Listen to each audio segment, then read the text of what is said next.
Hi Jellos, welcome back to your channel Mr. and Mrs. Happy Home. எப்போவுமே இட்லி தோசைக்கு சட்னி சாம்பார் பொடி இதெல்லாம் சாப்பிட்டு போர் அடிச்சிருச்சா? இன்னைக்கு என்னோட வெர்ஷனில் சிம்பிளாக இட்லி தோசைக்கு தொட்டுக்கிற மாதிரி ஒரு கிரேவி ரெடி பண்ணிடலாம். தாளிக்கிறதுக்கு கொஞ்சமாக எண்ணெய் ஊற்றிக்கலாம். கூடவே உளுத்தம்பருப்பு, கொஞ்சமாக கடுகு, 2 மீடியம் சைஸ்ட் ஆனியன் குட்டி குட்டியாக சாப் பண்ணி வச்சுருக்கேன். இதை ஆட் பண்ணிக்கலாம்.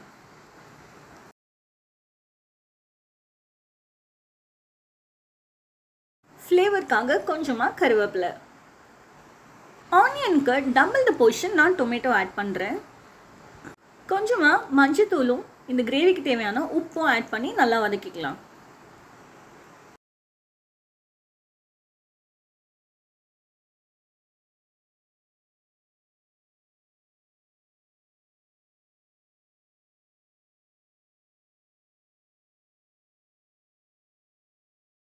தக்காளி நல்லா வதங்கின பிறகு ஒரு ஃபுல் ஸ்பூன் சாம்பார் பொடி ஆட் பண்ணிக்கிறோம். ஃப்ளேவருக்காக கொஞ்சமாக கரம் மசாலா.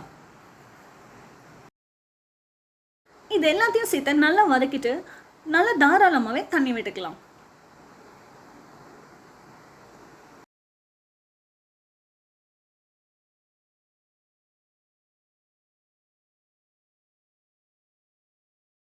இந்த கிரேவி நல்லா கொதி வந்ததுக்கப்புறமா ஒரு 1/4 ஸ்பூன் இட்லி மாவு இதில் ஆட் பண்ணிக்கோங்க திக்னஸ்க்காக. உங்களுக்கு எவ்வளோ திக்னஸ் வேணுமோ அதுக்கேற்ற மாதிரி கொதிக்க வச்சு இறக்கிக்கலாம்.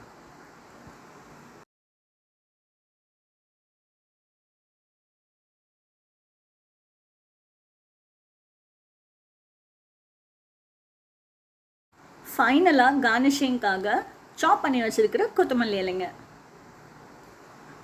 சூடான இட்லி இல்லை தோசையோட இந்த டெலிஷான கிரேவியை என்ஜாய் பண்ணுங்கள்.